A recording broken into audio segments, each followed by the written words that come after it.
Entre-temps, j'en ai profité pour séquestrer la présidente de la région Île-de-France, faire un petit passage par notre futur centre de surveillance urbain pour qu'elle voie effectivement les évolutions sur cette ville où aujourd'hui le mot sécurité commence à prendre corps et a du sens. Cela va donc faire 2 fois que tu l'entends de ma bouche, chère Valérie. Une nouvelle fois, merci de ta venue, merci de ta fidélité, merci de ta présence, merci de ton engagement, parce qu'on parlera tout à l'heure, c'est peut-être vénal, mais aussi du côté financier, des aides concrètes de la région quand on se lance dans de tels projets.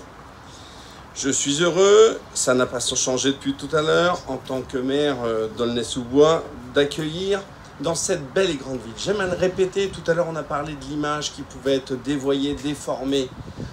Moi j'aime parler d'une belle et grande ville, n'est-ce pas Albert, qui depuis tout à l'heure me harcelait au téléphone alors que je ne pouvais pas lui répondre. Tu commences à bien connaître cette ville, Valérie, et je te l'ai dit, nous continuerons ce type d'échange entre nous. Aulnay, tu le sais, c'est autre chose que les clichés. C'est une ville où il fait bien et bon vivre. C'est une ville où il y a de nombreux équipements. On a parlé de la vitalité de cette ville avec ses 83 000 habitants. On a parlé des racines, de l'histoire de cette ville tout à l'heure, où je te montrais l'ancien village.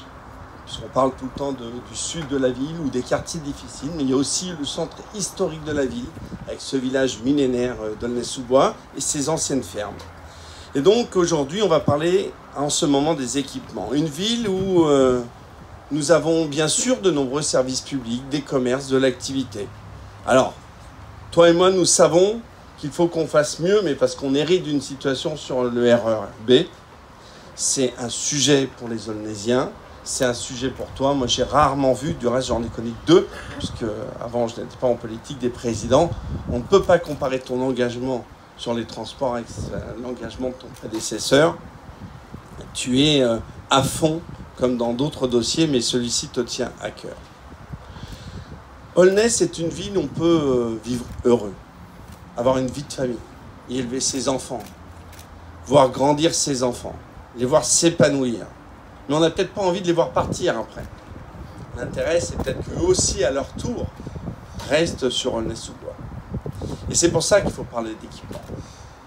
C'est aussi, Aulnay, une ville de grands projets d'aménagement. Plus au nord, tu en as parlé tout à l'heure, sur le site PSA, qui va être complètement remodelé. Tu nous as réaffirmé ta volonté de nous accompagner dans notre idée de campus de la formation. Au-delà, bien sûr, de PSA, il y a d'autres projets d'envergure. En arrivant par ici, nous sommes passés devant l'ancienne piscine où va être reconstruit au même endroit, effectivement, une nouvelle piscine qui sera un site d'entraînement olympique qui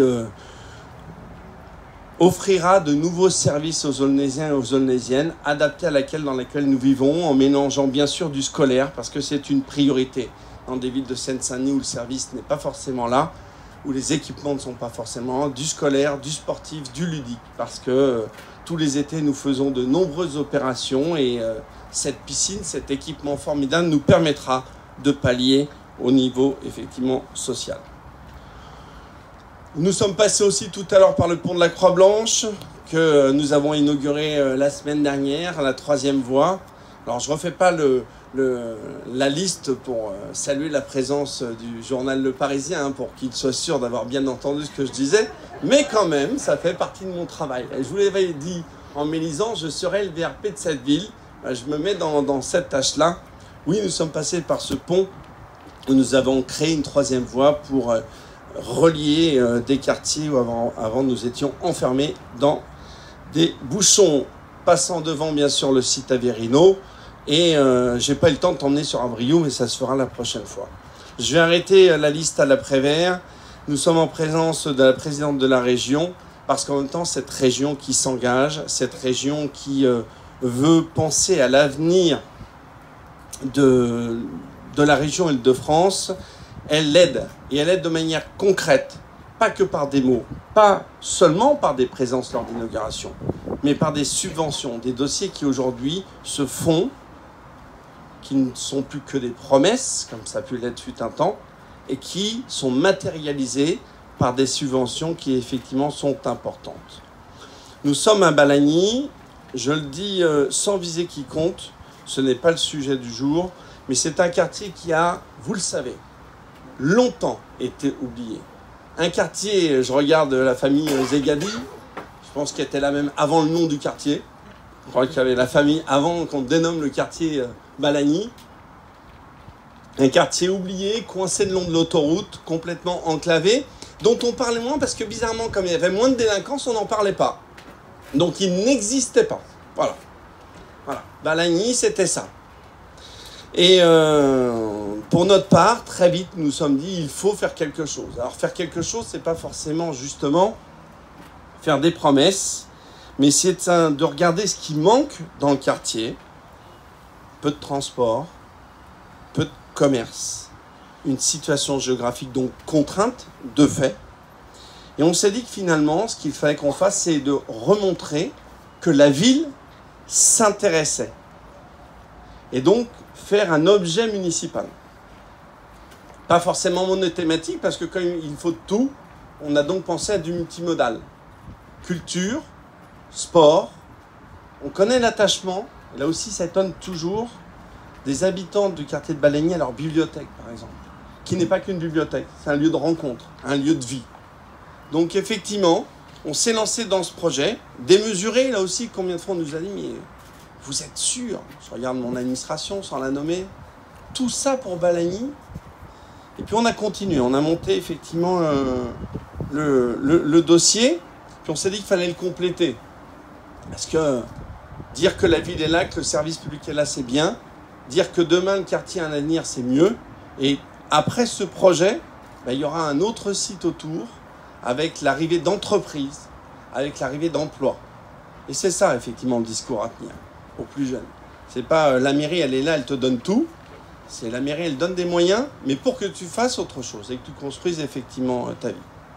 Alors, je ne sais pas s'ils sont là. Je regarde Séverine, mais j'ai retrouvé hier par hasard dans des vieux mails deux jeunes, le souvenir de deux jeunes. Alors, je ne sais pas si vous les avez retrouvés. Non ? Deux jeunes, il y avait Franck du reste qui en 2013, le 1er novembre 2013, nous avait envoyé un mail pour nous dire, alors c'est Dimitri Yomi et Moussa Traoré, pour nous dire que dans leur quartier il n'y avait rien. Et il l'avait écrit en plus, pour bien le souligner, et qu'il leur fallait quelque chose autour du foot. Alors je ne suis pas forcément moins trop porté sur le foot, même si je suis bien évidemment très content de la réussite de notre équipe de France. Et c'est pour ça qu'on a voulu élargir et parler de multimodal. C'était important de faire cet équipement. Parc paysager de 2 hectares, Valérie. Tout à l'heure, tu nous parlais de reverdir, effectivement, l'Île-de-France. Nous sommes dans ces actions. Et sur 2 hectares, bien sûr, il y aura un parking. Bien sûr, il y aura les services. Mais il y aura ce parc avec, pour nous, quelque chose d'important, toujours le côté ludique aussi. Nos mômes, ils ont le droit de s'amuser. Nos enfants ont le droit à des manèges, ont le droit à des jeux de qualité. Ils ont le droit à du ludique. Une aire de jeu, un city-stade, un jardin avec des arbres fruitiers, un espace détente et un espace pique-nique. N'est-ce pas, Albert ? Une offre pédagogique avec la création d'un jardin partagé composé d'une vingtaine de parcelles, dont certaines seront accessibles, bien évidemment, aux personnes en situation de handicap. C'était une demande des habitants, il y a une réelle concertation lors des conseils de quartier, et cette demande, bien sûr, a été entendue. On passe le pas de la porte de l'équipement, le maître mot sera modularité, comme on en avait déjà parlé à l'époque. On fait une salle, on la dédie, elle n'est utilisée que 10% du temps, et le reste du temps, elle coûte et elle ne sert à rien. Donc il faut qu'on réfléchisse autrement, l'utilisation de l'espace public, de l'équipement public. Et donc on a parlé modularité. Ouvrage polyvalent, multiservice, sécable, modulable. Les salles ne sont pas dédiées ni à une association, ni à un seul usage. Pas de dominante thématique, on y met de tout, du social, du culturel, de l'éducatif, du sportif. L'offre sportive, bien sûr, ce sera dans la plus grande salle, le plus grand des 2 bâtiments accolés, avec une salle prévue pour des jeux de ballon et des pongistes, une deuxième salle prévue comme un dojo qui pourra accueillir aussi des activités comme le yoga ou la gymnastique. Cela permettra aussi de déplacer les activités du dojo qui a été fait il n'y a pas très longtemps ici, à la Fontaine des Prés, pour qu'on redonne cette salle à vocation scolaire. Bien sûr, dès qu'on parle d'équipement sportif, on parle de ce qui va avec, comme tout à l'heure lors de l'internat, vestiaire, douche, sanitaire. C'est un détail, mais vous savez, quand on est maire et que notre grande administration de chapeau à plumes vous présente des projets, j'aime bien toujours vérifier qu'il y ait ces choses-là. Parce que quand c'est fait après, on me dit « Mais monsieur le maire, on vous l'avait montré. » Voilà. Donc maintenant, je le souligne, c'est tout bête. Mais bon, n'est-ce pas Thierry? Par contre, effectivement, on ne fournira pas les raquettes de ping-pong. On ne va pas jusque-là. On passe au second bâtiment, ou plutôt l'autre partie du bâtiment, et on arrive sur l'offre socio-culturelle et éducative. On a eu de nombreux échanges sur la culture, et c'est vraiment là qu'on va voir le multifonctionnel, avec une salle polyvalente dédiée à la jeunesse, avec en plus bureau, mais aussi tisanerie, une salle d'art plastique, 2 salles d'activités modulables qui pourront servir tant à la danse que multimédia, une bibliothèque de 175 m² avec des alcôves de lecture.